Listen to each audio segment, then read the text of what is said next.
Hello जी, अस्सलाम वालेकुम। Hello वालेकुम अस्सलाम जी। मेरा सवाल मुफ्ती साहब से है। जी फरमाइए। जी वो जब मैं बैंक जा रहा होता मुझे लगता है मेरे पीछे कोई चल रहा है, जब मैं पीछे देखता हूँ तो कोई नहीं होता।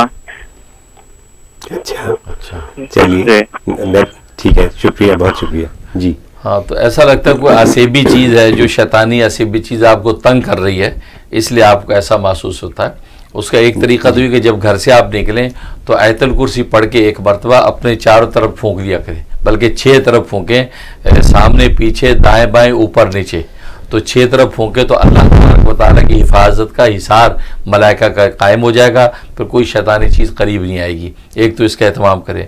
दूसरा, मगरिब के बाद जो है वो आयतल कुर्सी 19 दफ़ा और सूरह फलक और नास 3-3 दफ़ा पढ़ के पूरे बदन पे दम कर लिया करें और थोड़ा सा पानी दम करके पी लिया करें।